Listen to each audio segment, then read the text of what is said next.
I'm Rob. I'm Ellie. And this is Camp. H54. Oh, wow. She remembered. That's cool. We're learning. I'm the Flair, if you haven't figured that out. It's color and commentary. So I'd be commentary, you'd be color. Well, and yeah, Rob gets mad because the first thing I do is I get in because I want to be next to him. And moves the table. I move the table. I set the whole stage and then she moves it around. So it's fun. It's fun. Is it fun? You have fun. I like them fun. Yeah. So today, the title, The Door's Standing Wide Open. Oh, okay. Alice is doing something. That freaked me out a little bit. Cat goes running. Is defining our mission. Yeah. So what is our mission? She was you at the lead because I don't know. What is the purpose of the mission? Like, why are we defining a mission? It's define a home space, define a place to come home to, define what a common ground is for everybody at any moment. So whether we're on the road or whether we're actually at home or whether your home catches on fire and you need to go outside, you called that Edith. Exit drills in the home. Yeah. Boom. but no, like seriously, if we're going to define a mission, like is that our American dream? Is that our purpose? I mean, I would say our American dream is part of it because we each individually have our own little American dream. That's the thing we learned. Yeah, I want him to make mill. I want to be at home all the time. I'll go work out. I want to be so please like and subscribe. And if you want to throw some donations down there, that will really help. Yeah, no absurdness. Let's go do realistic dreaming, right? Yeah, right. Okay. So we're sharing this journey with you, and that's the point. So everybody can rally around that. We'll show some reviews from time to time. We're going to be doing some things from time to time, but really, let's talk about that mission, which is, and you'll see when the logo gets shown out. We're all familiar with that little pin. Yeah. We've got a heart in ours, and that basically says that's where we're going to. And whether that point is like when we're on the road, we come back at camp, which is Camp H54, or we're here at home, which is where Camp H54 is, or whether we're out, like let's say watching movies and or at a mall and kids scatter around and we say, okay, we're going to meet back here. Okay, so is that the back to it's the that point anchor where you point? Yeah. It's that anchor point. That anchor point isn't so constrictive that that's where everybody has to be. That's everybody where everybody needs to go to meet back up. And I had that growing up as a kid because I didn't have cell phone. I didn't have an electronic calendar. I didn't have pager. I mean, we didn't have anything when we grew up. We had a watch and clocks around like town. Like a real watch, not like what they have, like not an Apple Watch. And clocks around town. So or things that happened around town at certain times. Like at noon, they tested the fire siren. So I knew when the fire siren went off, as long as I didn't hear other emergency vehicles going and people screaming around, that it was noon. And it was a long run. It was a certain type of wail that you knew was the test of the siren, but that meant it's noon. And you probably have no concept of that, of anchoring yourself time-wise around a sound. No, and it's so funny that you bring that because I've traveled a little bit, and like I've seen Big Ben. We saw that big clock in Chicago. I mean, I see all these big clocks, and I was just thinking like, oh, that's so cool. It's like their show off. They made this big clock, and it's really neat. And I just thought it was part of the town's like look at us, and actually had a point. Like the reason the clock it was so funny to me during the tour when the girl goes, oh, and let me tell you why they used to have clocks. So everybody in town, nobody had watches. They knew what time it was. And I'm like, well, duh. And anyone that was like older than 55 was going, well, yeah. And everybody else was like, oh, that's really cool. And she like had this reaction to it that I was like, are you kidding me? I mean, that makes sense. I was like, gosh, these towns spent a lot of money to put that up. And now I realize it was functional at a time. It was actually a working clock. That's not a blonde thing. That's just not. No, it's not normal. And it's not an intelligence thing. No, I just want to throw that out there. It's literally just wasn't in her scope of being. But I remember it'd be like, okay, we're gonna meet at the county fair, by the grandstand at 1.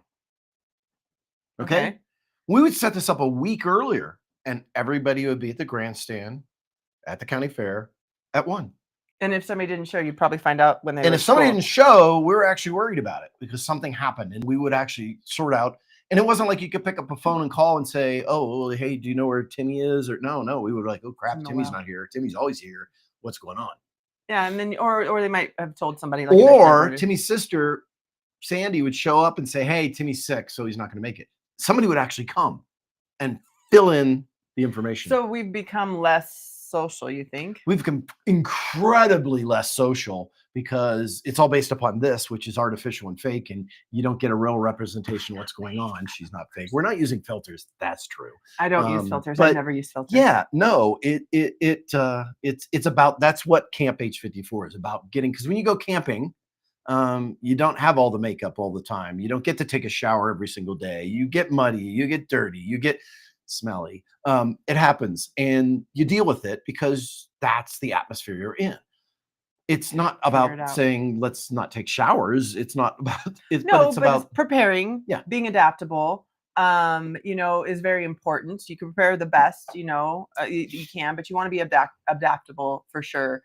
So you can, I mean, the story we told a couple shows back with Henry, being car sick the whole time down the valley, he did so well until we got in the motorhome, and I'm like, I don't have water, and so I had to figure out how to. but she clean up adapted too. and dealt I with did, it. I did, and we dealt with it. And it was just something that's over now, and I was so proud of him. He did so well.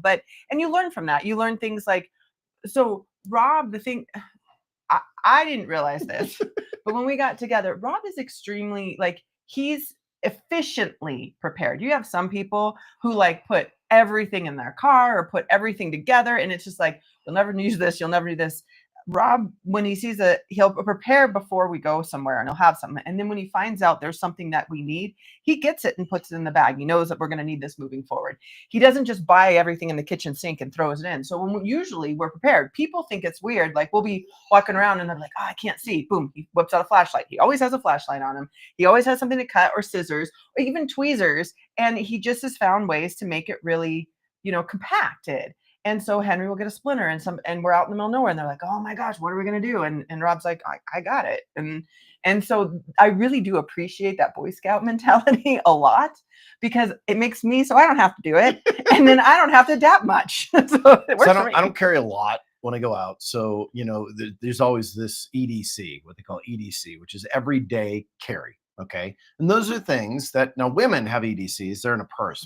And I'm not a But person. they don't know where so anything, they don't know where anything is in the purse, though. So you got to know where it is to be able to get to it, to have it, to be effective. Thinking, oh, I might have, and then women will pull things out of purses, which is pretty awesome. So a guy can go, hey, do you have a pen, or do you have this, or whatever? And then we can MacGyver it. But there's two things that I have that I carry all the time that she just mentioned, and I'm gonna pull them out. So we'll do this. One is a Surefire Stealth. I think it's called the Stealth flashlight. Okay, this is, now flashlights, I've always wanted to carry a flashlight. You can get the little round ones that are little pins. People put them on keychains, or they get the bigger round ones that'll last longer, be brighter, but they're always awkward in your pocket. This thing's flat, so it looks like a knife, and it's so funny every time I go through some of the security things, I'll pull out and I'll be like, it's a flashlight. And they're like, wow, oh, that's cool. And sometimes a conversation ensues. But I'll put a link for this guy. It's rechargeable. So I recharge it at night. Okay, and it's got a front mounted turn on, you turn it on and off, and then it's got a back mounted deal as well, so you can press and hold. Then there is my Leatherman, and this is called a Free T4. So this guy's nice, small, and compact. I used to carry a regular Leatherman that was a bigger knife that had a screwdriver. So I always want a blade. I always want a screwdriver. You have a blade, of course, okay, but I always want a screwdriver, something that's a flat blade that you can pry with. And then there's a little nail file with a smaller regular flat blade on it. Okay. It has a pair of tweezers that are in there. So you can use tweezers. It has, go over here, scissors. This is great for cutting straws for kids, because kids always get straws that are too big. So especially when you got little. That is a thing. So yeah, and it turns into scissors. We've and used it a lot. Then it has, it's funny everything that it gets used more than you would ever believe, because it's just useful. So, and there's a little nail file with another blade then, and then this one has a Phillips type end that's flat. But all this fits, these two things fit in my front pocket. I have them all the time. And this, you got to remember, because I'm usually running back, I'm the guy. Yeah, I do it. I go all the way in from the parking lot, get to the entrance to the theme park, and I'm like, crap. It's happened all the time. It's happened twice. That's all the time. So next time I'm remembering to leave this in there. But anyways, I left it at the Capitol. I left it in the car. I didn't do it back of me. That was smart.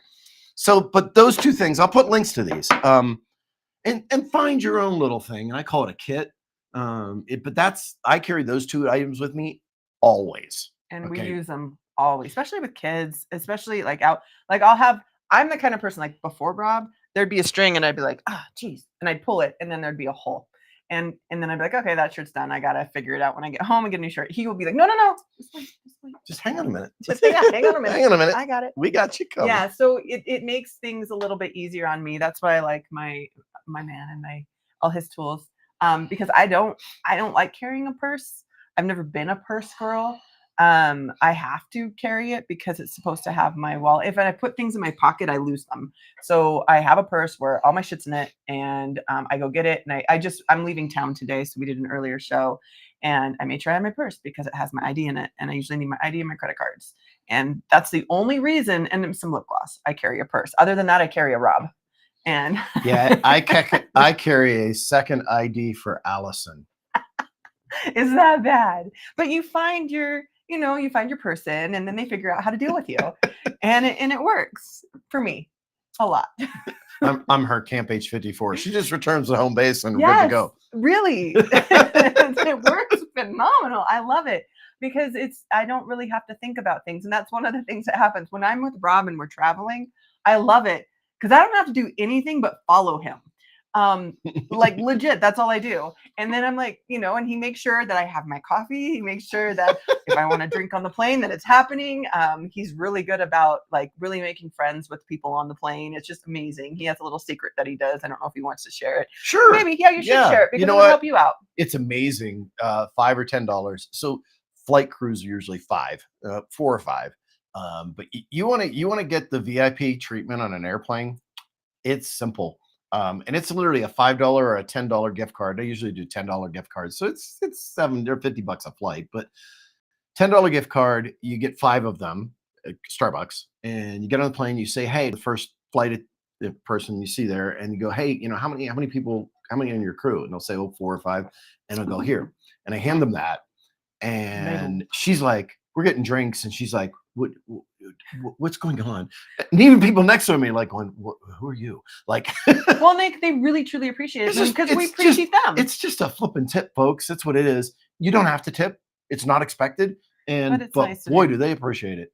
Yeah, they work really hard, and they have to deal with some people that aren't fun to deal with. And then, and then they're busy the whole time. You don't do this and then expect something. No. Okay. You don't expect to get an extra play. Like if they're out of storage space, they're out of storage space. If they're out, if they don't have alcohol or they can't, if the flight's too bumpy, you don't get alcohol, you don't get it. Okay. But yeah, it's a tip, and view it that way. Just say thanks to them. That's it. Yeah, it's paying it forward, and it feels good to make people feel they really truly appreciate it. I don't think they get that a lot, and they don't have an easy job. I don't want to deal with people like that. And they don't get paid until the door closes and they take off. But most people don't know that. Yeah, they're sitting there not getting paid until they take off.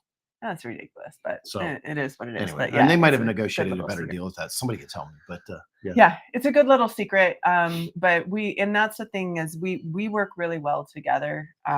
We really try to we complement each other just by putting up with each other and adapting and realizing that what we're able to do, benefits us. So yeah, our camp is H-54. What's your camp? We want to know. So go in the comments and let us know what your camp is, or if you have one, or if you're thinking about one, or if this makes you get in your mind of, does this click? Do you get the mentality we're talking about? And love to hear some examples from those that are out there listening. Yeah. What is that our mission? Because you said you started this with. Yeah, that's our mission, is to get everybody thinking about their camp, and whether it be home and how it moves around, and how they can come back to a common point to reset daily, weekly, monthly, yearly. It doesn't really matter. If it's a relationship, it's obviously daily. You come back to your camp, and you can have camp within camp, because our home is obviously camp for the family, but our bedroom is camp for us. So we're not doing those videos. Nope, not this channel. Go somewhere else, folks. Sorry, probably make more money. I'm not setting you up for that anymore. Not enough. But yeah, no, and look at the tools and the resources around that you might use, and how you guys like help each other out and work together. It's been definitely. I feel like that like metal that you can shape, but you have to hit it really hard. I feel like through the years that's our relationship, and we've really worked at making it nice and smooth. Forming that metal. Yes. Bing, bing, bing, Yeah, and sometimes I smack it, and sometimes he does. But So we got to heat it up to 16,000 Kelvin, yeah, melt it down, and then form it into what you want. It's like the Mandalorian's outfit. yeah, and we've done a pretty good job, and we're still, there's still stuff to do, but we feel pretty, at least I feel pretty blessed. I don't want to speak for you, but Yeah. yeah, Cool. we got our shit together. So I'm going to send her off away from camp, and she'll be away from camp and have her a camp somewhere else for a few days, and then come back to home camp. So, Yeah, and I'll text him and call him all the time, and when he's working and he can't talk. absolutely. So hey, I'm Rob, And I'm Allie. and go out there and venture forward.